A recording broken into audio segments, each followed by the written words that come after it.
Hi, y'all. It's Bridget Cutshall with Real Things Living. Today, my guest is Renzo Del Castillo. Hopefully, I said that correctly. Can you say hi, Perfectly. Renzo?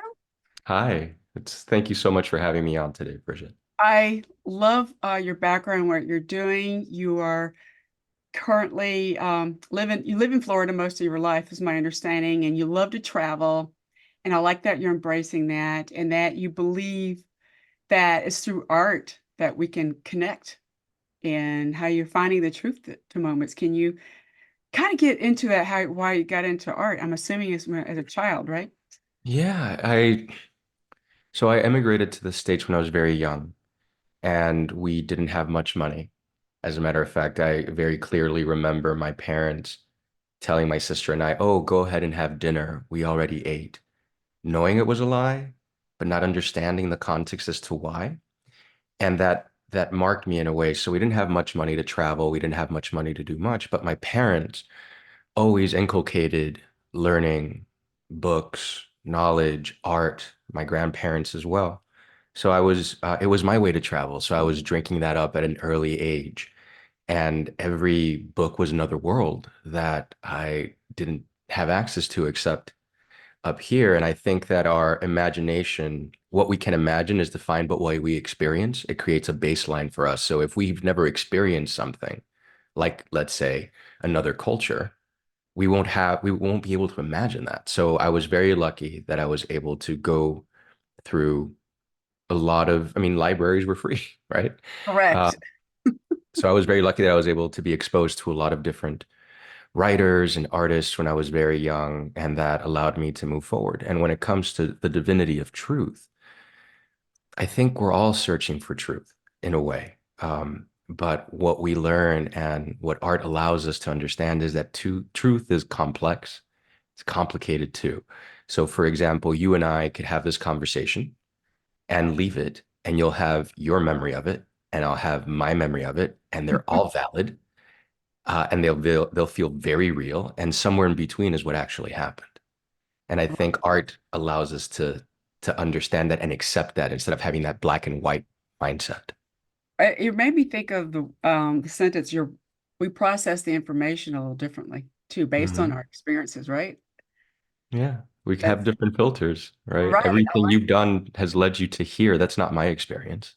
Right. And that's why I'm like you. I'm very open. I love to meet different people from different backgrounds. I just because maybe I was like you. I mean, I did like to read books. I didn't think about it taking me into another world. I like how you said that. I was always into that. I'm so happy that your parents introduced books to you because they knew how important it was. And it was just something that is critical and something that I want parents to do more now. Expose the kids to books. If you can't travel, like you said, you are learning about different other, cultures in a different world. Yeah, it's also different ways of thinking, right? Every author is different. I mean, if you just I was just in Dublin last year, and you have for every Seamus Heaney, you have your James Joyce. And I'm like James Joyce, stream of consciousness is not necessarily my thing, but you have to respect it. You have to respect Yes. the influence that something like Ulysses has had Yes. on books that came afterwards, right? And you have a person like that, and then you have somebody like Oscar Wilde who came from the same place, different era, but just a bit more sarcastic, a bit, definitely relying on humor to get his point across, but some very serious points and views about the world. So even in the same place, you can you can develop that empathy, right? We were talking about art. Art is an analytical relationship between yourself and an object. You start looking at something, a book, a painting, a movie, and you start dissecting it. That teaches you to see it from another perspective, which allows you to more easily develop empathy. And to tie it back to travel, that allows you to see things from somebody else's perspective, a different cultural perspective that you might not be used to. I think that I'm just, as you're talking, it makes me think of all these things I like to, what process in my mind what I liked. And I love historical books for some reason because it's taken me to a different country and to learn about that. And everybody is, we all have important information. And I love the fact that you're open, you are open to that understanding because we're all so different and that's how we get along. We need to be more, we need to bring back humanity. So I don't know why I just said that, but it just came. No, I think you're onto something. I feel it too. I think this, I don't want to say generation because, well, the groups, the generations, above me, next to me, I don't want to say below, like just this group that's living in the world right now.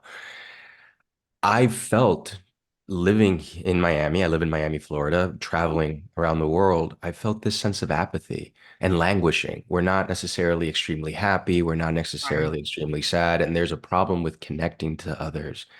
And it's a problem. I think it's a problem. And when we talk about, and you mentioned, the divinity in art, it's if God exists, he, right, she, it is between us right now communicating, right, if that right. makes sense. Yes, it doesn't make sense. And I just, I'm just so open to, again, I like to understand. I like animals too, right? Not just humans, but to me, that's part of nature. That's part of life. I think we're all connected. That's just how my body is wired. I've always been connected to looking at trees. And you probably look at the water more, right? Because you're by Miami. I love water. Right. I really do. And it's funny you mentioned that because the other day I woke up thinking I need to live by the water. I do. I live right by the bay. But Awesome. even as I probably will move somewhere else eventually one day, to live somewhere, I think I do need to be by the water, and I can't explain why. But as you said, you feel this connection to the trees. I feel this connection to the water, and I'm also a very logical person. So to try to explain that sometimes you just Right. need to leave a little magic in the world, right? I like water too, but I live by a lake, you know what I'm saying? So it's just I think because I grew up in a certain part of the country and I've traveled like you, Renzo, probably not as much as you, but I've always been something about the hills and I was just totally fascinated with that. And I think it has to do with my upbringing as well as what your parents had the opportunity to expose you to. Either it could be through a book or just I was fortunate that my father that raised me would drive us out to uh, Grand Canyon when that was a big deal. We were poor too. Okay. So in a truck cross country, but it was like the biggest. I don't know. They have a picture of me wearing. I was like seven. Wearing high. What was I thinking? Platforms, but staring. I was just mad and fascinated with being in that moment. And I think that's what I think your art is also allowing you to do, right? And I Hmm. think you got into poetry because that is more as a different type of writing. It is definitely art, um, poetry. And I think poetry, people overthink it sometimes, Yeah. correct? Yeah, Yeah, yes, they do. I was in a conversation the other day with a very intelligent group of people, really fun to be around. And one of them said, "Oh, poetry, it's just intimidating to me." And it was funny because I believe that art is inclusive. It doesn't belong to some elite group. It belongs to all of us. And somehow I think a rejection of being learned, of intellectualism right, exists right now, when knowledge is the one thing no one can take away, if you think about it. If right, what you learn, that's something that's yours. right. So you do have a book, a poetry book called Still. So how long did it take you to write all these poems? I'm just curious because that is fantastic, and I am very I did one poem for a children's book, but not a full book on a bunch of poems. Well, sure, I'll take you a little bit through it. So I Yeah. went to school for aerospace engineering, Uh-huh. and I switched to poetry to the delight of my immigrant parents, 6 credits short of graduation. All of my roommates, my really good friends, they work for space or have worked for SpaceX, JPL, all this stuff. I'm switched to poetry. And I did it because I loved it. I was fascinated with how things were put together and how to take them apart. But then I started appreciating that they existed in the first place. And I think that's what made a dramatic shift for me into poetry. And there was a summer program in Cambridge I couldn't go to because of the immigration situation at the time. I'm 40 years old. Okay. It was after September 11th. This was in 2006. And for anybody who was in the United States at that time, it was a very heightened situation. And it was up to the discretion of the immigration official at the gate at the time to let you back in. I knew Wow. two people who were deported. They weren't terrorists. My parents had a talk with me and said, "Hey, how about you finish here?" And I didn't disagree, but I was heartbroken about it. And went full corporate. I'm an executive in a healthcare company now. And I stopped writing poetry. I never stopped reading it, never stopped appreciating it, but I stopped creating it.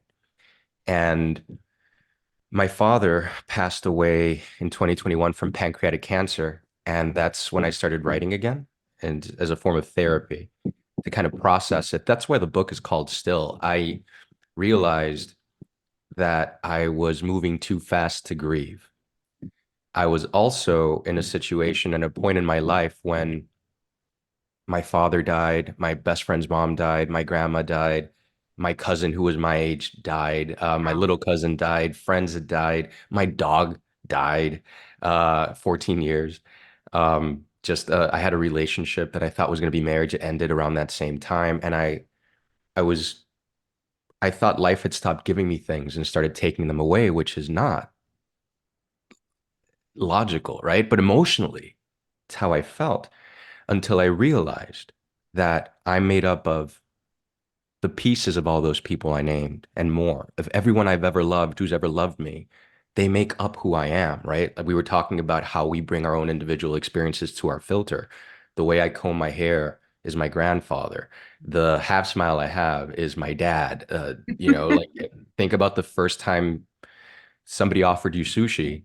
Did you do it because you wanted it, or did somebody you care about say, "Hey, take this, your favorite movie, your favorite song"? They're tied to all of these people that we've cared about or situations we've cared about. So if that's true, they're part of me and they live within me. They're still with me. So because of those two reasons, the book is called Still.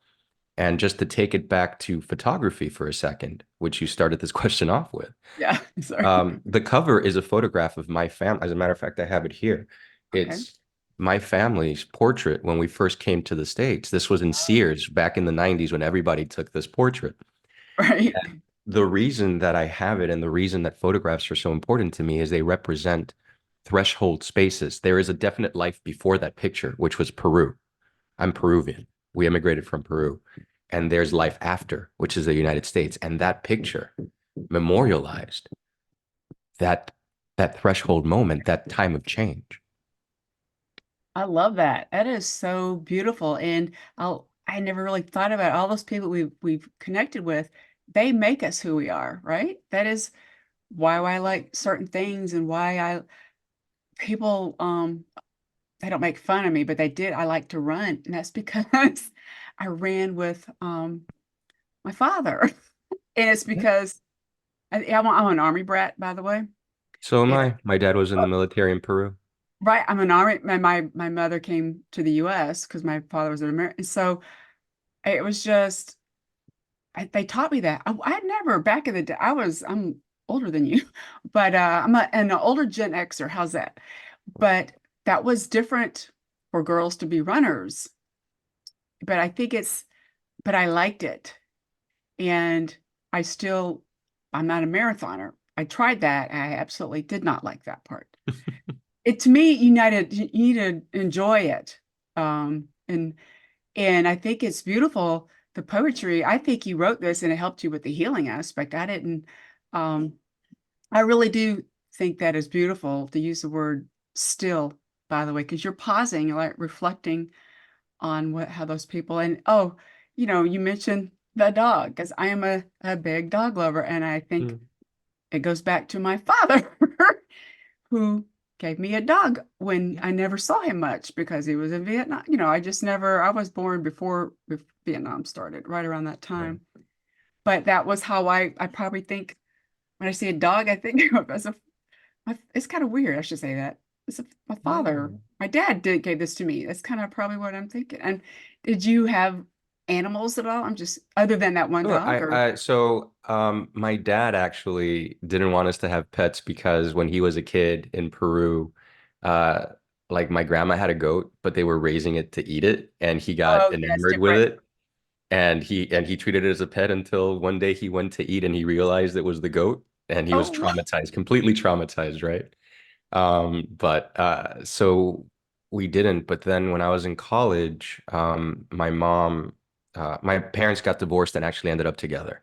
So my former stepfather gave my mom Pearl as Perlita, a boxer. She was a boxer as a Christmas gift. And I had come home for Christmas for a whole month because I had finished early. And they had taken her away from her mother like at 3 weeks or something super early. So she imprinted on me and my mom. And eventually she became my dog. I've had her for 14 years. right. It was so intuitive. She was a boxer, didn't drool, but she would like always blow air out of her cheeks. And it was incredibly important for me. I was never a dog person. I'm very finicky. I'm very fastidious. I don't like random hairs on my suits or anything like that. Right. Um, but I was a Pearl person. I Gotcha. became one. Like at first, like, no, you sleep here. I get you the Tempur-Pedic bed with all this stuff, like here. And all of a sudden I wake up and I have dog butt in my face and I'm like, okay, this is my life now. I just accept it. And it's Right. because, and she, I think, taught me a lot about empathy more than I was always empathetic, but the way that she knew when I was upset and knew exactly what to do or when to Oh, put her that's paw beautiful. on my lap, she would put her jowls on my lap whenever she knew I was upset. Just like and just stay there. Take So it. she She knew. sensed, Yeah. yeah, she sensed your feelings, what was going on. That's Yeah. what I like. I like dogs just because of that. Maybe I needed that. It was like I call it therapy. My dad probably gave it to me for there. It was I don't know how old I was, to be honest with you, Renzo. I don't know. But I was little, but I always liked dogs. And that was when I got married to my husband, he jokes that it was part of the contract to have a dog with me. But Well, he trains them and I spoil them. How's that? But I I just see that all reaching the same goal yeah, together, just I'm different paths. spoiling them, but but he's really good with dogs, training them. You know what I'm saying? And he call it we joke that he's the master. But But it's just everybody's got their but it's gifts. so that connection is so great, right? Because it you have to be such a good communicator if you're good with dogs. Right? Yes, Because it's nonverbal communication. it And it is. actually, and I'm telling you, it helps you when you meet different people. Like if you don't share Yes. a language in common, and I'm not trying to compare myself or someone else to dogs, even though I think dogs are fantastic. It's just like that experience of understanding without words allows you to bridge a gap until you're able to communicate in that language. Does that make sense? Yes, it does. And it kind of goes back to the title of your book still. They also they slow me down. You know what I'm saying? Meaning Yeah. be in the moment. Go sniff. You know, not me, I don't sniff, but when I walk them, they smell it and then you're like, "Oh yeah," then you stop and look. And that's just how I don't know. I just am one of those. Not everybody in my family loves dogs. Just mostly me. Well, I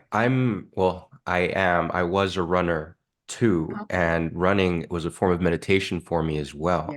right. But I have like herniation, L4, L5, nerve suppression, L5, S1, so I Yeah, gotta don't be run careful. marathons anymore. I can still Right. do 5Ks without pain at a relatively good time, but Right. running is also a form of meditation, and I do it still because of the reflection that comes with it that time. But to Yes. your point, when you're with when you're running, like when I ran with Pearl, like it wasn't my pace. It was like if I'm taking her out, this is Correct. I go to warm slower. up for her Yeah, pace, a lot right? slower.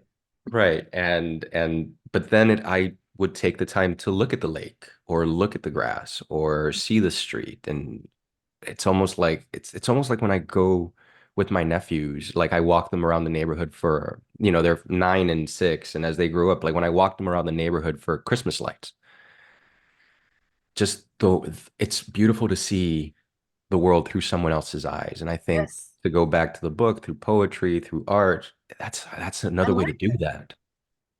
I think more people, I like the also you're expressing vulnerability and connecting. And I think we don't have to share everything, but I think being vulnerable helps you heal if you have a issue going on. And it's just something that's why I started this podcast because of issues I've had in the past. And this is an offshoot of my blog, by the way.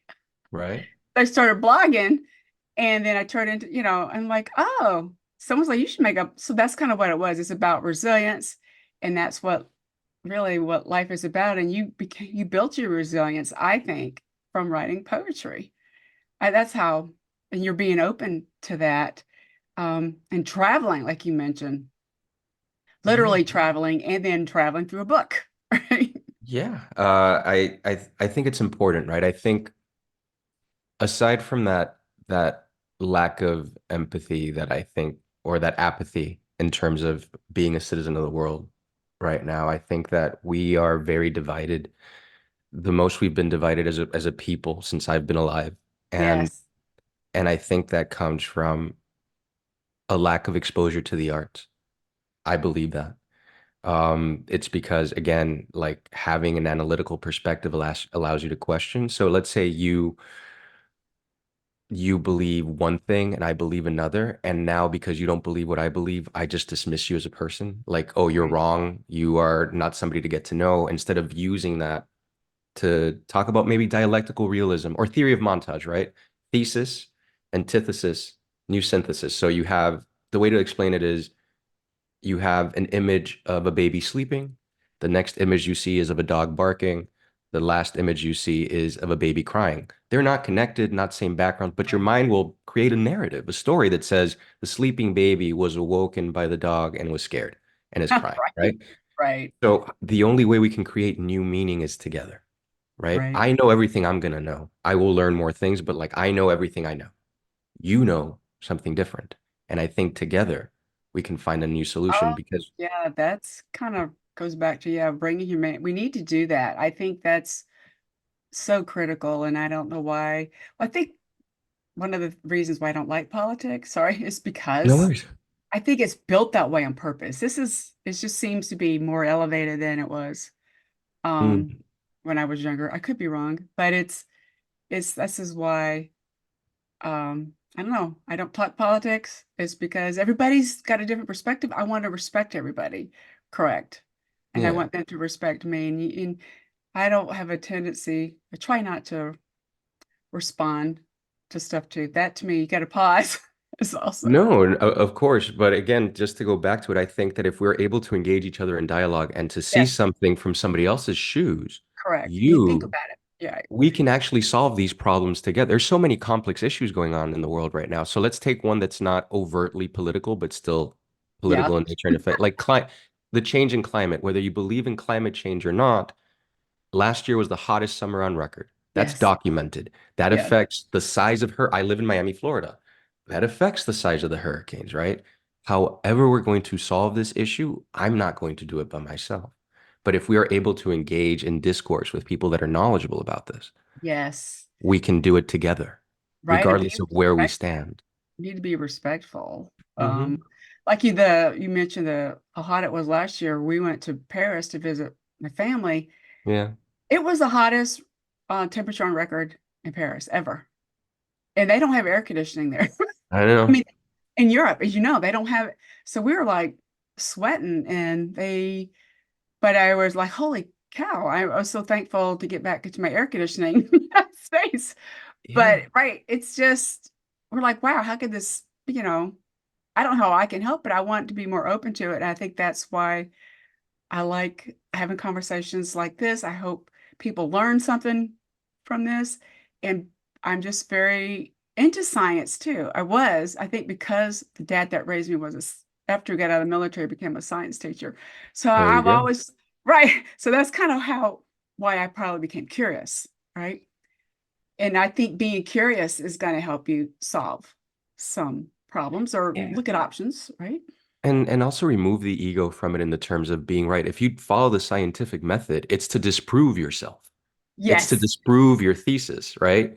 And that I think that art also helps, poetry also helps in the sense that there's more than one path, there's more than one perspective of truth, as we talked about at the beginning of the podcast, Right. and the ability to be comfortable with that, to allow Right. for multiple possibilities to exist instead of just this one thing that maybe makes us feel safe, but also limits our I, perspective, I like how allows you're, us to connect, right? To experience things that are new, to I see change you our weaving, stars.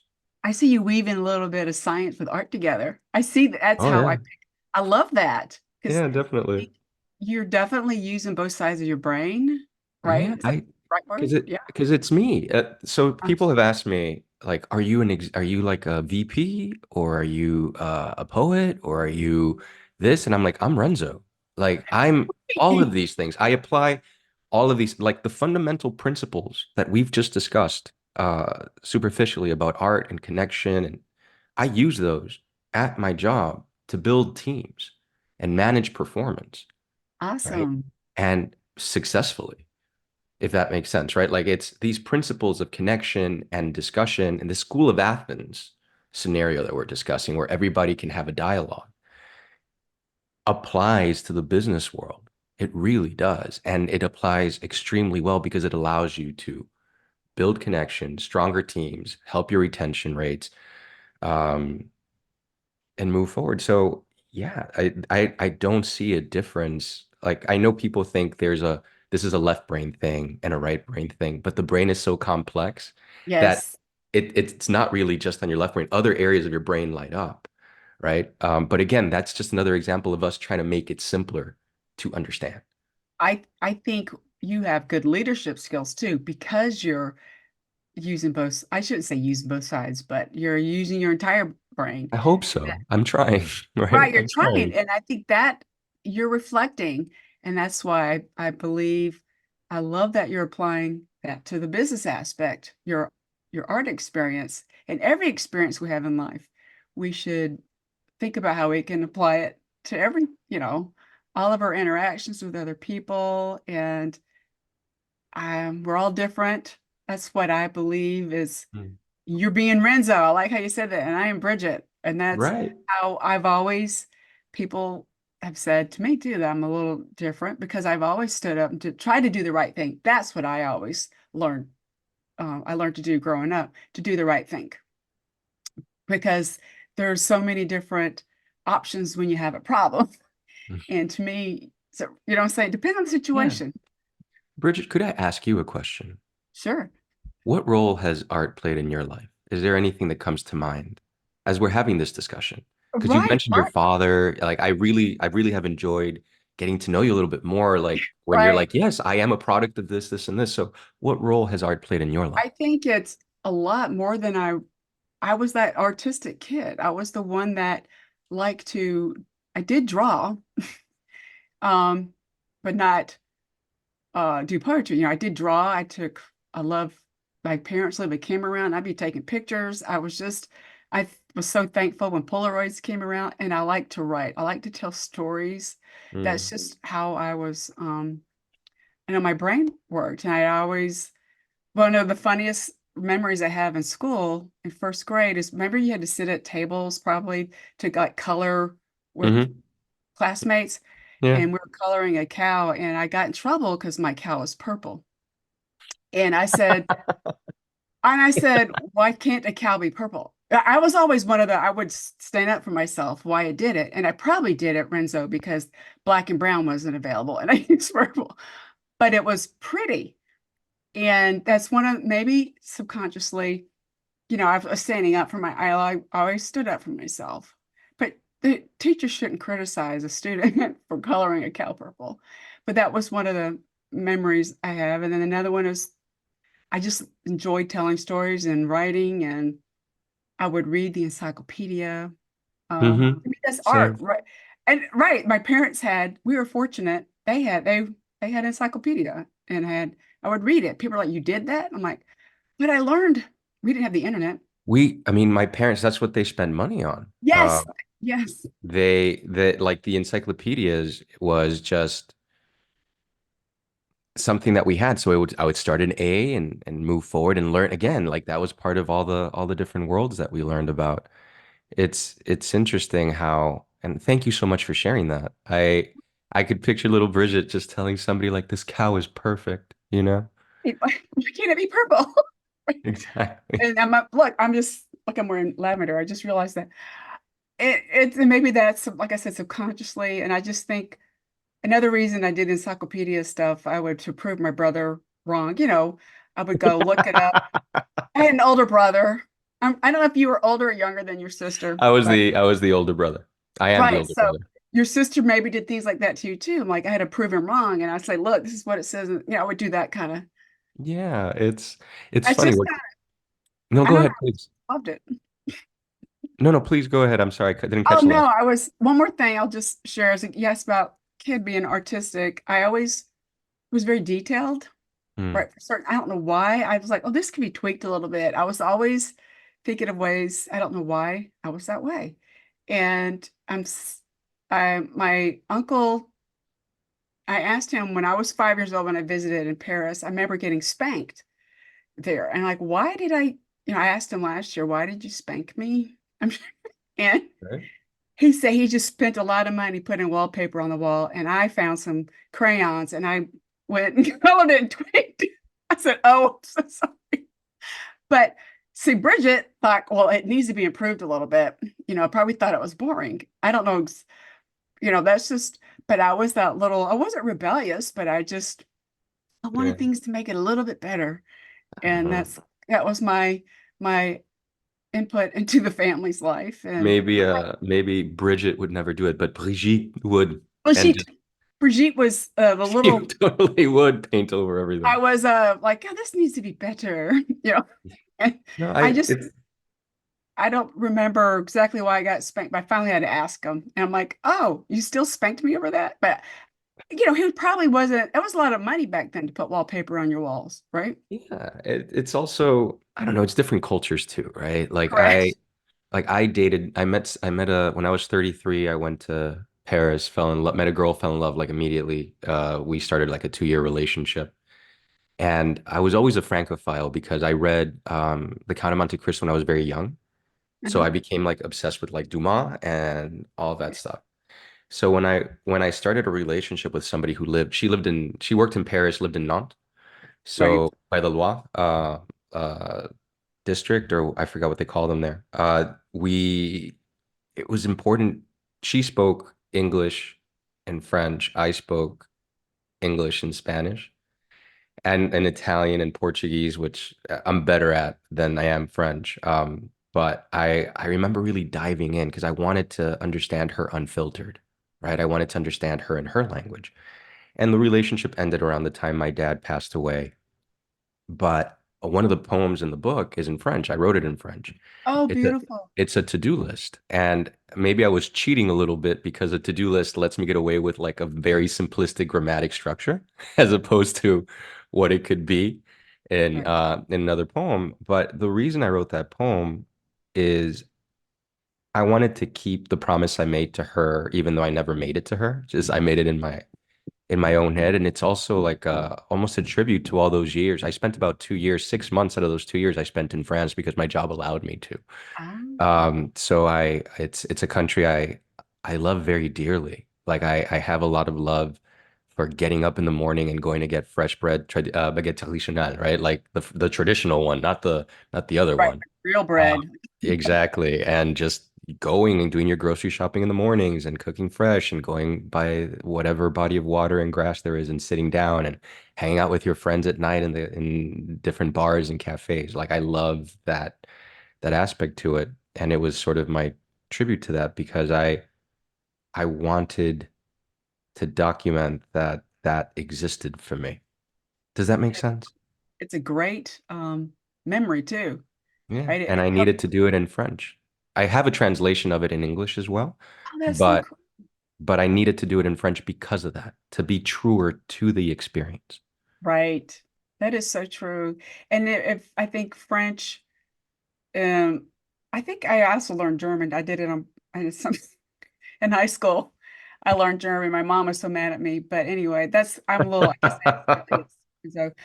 But I got a job with a German company. But it was Right easy on. because they're very similar. Do you know what I'm saying? Because they both have Latin based. I think Spanish is as well Latin based. But I understood um I understood the German pretty easy, but I know a little bit of Spanish, but wasn't raised around it, right? So I was raised by a French woman who taught me English. So my English was a little bad when I was young, probably because it was backwards. Just exotic. Just exotic. Same, I mean, same, because it's French. Like, so I think why I was able to pick them up was because they're Romance languages and very similar, right? Yes. It's just my problem with French is it's not phonetic. No. So I I think I got a pronunciation right, and then if I don't practice it for a while, like I'm completely off, right? Like completely off. But it's still enough to be able to at least show an interest, like, hey, I'm in your country. I'm trying to understand your Be language. I respectful. want to know your culture. And I have never had, by the way, anybody in France be rude to me, That's ever. awesome. Me either. Ever.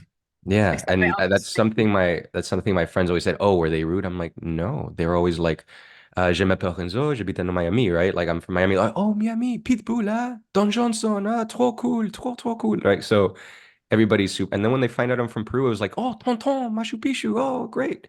So I've always find that when you try earnestly to understand someone and integrate and know their customs and appreciate it, I've always been welcomed. That is that is definitely a great reason why you got good leadership skills. You're being respectful for the different culture. And I think Mm. some people who think French people are rude is because those other people are not being respectful of Right. their culture. That's kind of how I see it. And I just love that you enjoyed France, and I would, you know, we could talk about France all day long. But I By all means. I have no relatives here in the US other than my brother and sister, Oh, wow. and my father was an only child. I might have cousins, but I don't know, right? And So home or like family home is France right. for you. It is. It's my home. And that's why I like to go visit. And they come visit me. And just so you know, Ren, I want to make sure I just sarcastic, Bridget. I would ask them what are the proper curse words to say in France? I learned that too. Oh, I could tell you as well, but I'm not going to do it on your Right. podcast. Last year I got a license plate for my mom. She's 80, she'll be 83 this year, but she always said med. You know what that means. Yes. Anyway, she Yeah. always did. We knew she was cursing. So anyway, I got a license plate for the front of her car now. Like, you finally got one, Mom. But I just was, my mom, she was trying to be polite, but she was saying it like fancy. I'm like, I know what you're doing, Mom. We figured it out. But I just I love your art and your empathy and your showing respect for other people. To me, it helps you connect with other people. I think that you're a really, God, this is great, a great role model. And your parents were, I think your parents were just beautiful. I mean, based Thank you. on uh, supporting you. And to me, you just got to live. And you just Yeah. gotta live and be, that's another thing. I hated being put in a box. I don't know about you're the same way. I didn't like that. Um, Yeah. It's because you start defining yourself by, so I love parameters. I love limits. That's why I love poetry right, because right. a haiku has certain rules, a pantoum, a villanelle has certain rules. But I think true creativity is reached when you understand your parameters and find ways to surpass them, right? So I Correct. think it's good Right. training for it. But to what you said, thank you. I've been very blessed, very lucky This is with the family that I have and the friends that I have and the life that I've lived. it is a beautiful, beautiful story. So check out his book, guys. The title is called Still. And can you tell us where people can learn more about you or find you? Sure. So still is available it was a hardcover. It was published on my dad's birthday. It just turned Oh, out that way, which was really cool, which is wow. July 30th. Came out last year. Since then, we've become an Amazon bestseller in a number of categories, which is really cool. It's available on hardcover. Now it's available on paperback because of we did it as a release for National Poetry Month, which is April. Oh, Paperback. It's an Audible. I recorded the Audible myself because they said I had a voice for podcasting and radio. And it's also in Kindle. You can see it, you can get it at Barnes and Noble. If you're in Miami, you can get it at Books and Books, which is at local bookstores. I always tell people to support local bookstores. yes. Um, and you can follow me on Instagram at Elrenz, Elrenz. I have a website which is in the middle of getting a revamp, renzodelcastillo.com. So I'm sure you can put that in your show notes. It's just my name with .com afterwards. I'm on LinkedIn, so you can actually see what I do for my day job under my name. And I'm also out and about in the Miami poetry community, trying to build this place with other fantastic, amazing local poets and just open mics all around, really. This is so beautiful. I mean, I have someone I'm going to connect you with. I'll tell you after I stop Of recording course, thank you. as you're talking. And for those that are listening, I'm going to have those links included, like you said, in the show notes. This is awesome. This got me so excited because I love talking to, I call it art nerds. I wish it, people call me the nerd, but whatever. I embrace being Bridget and you're embracing being Renzo. This has been a great connection. And I just again want to thank you for sharing your platform with me and for this lovely conversation. I'm grateful to you as well. Thank you. Thanks for the guys that are listening.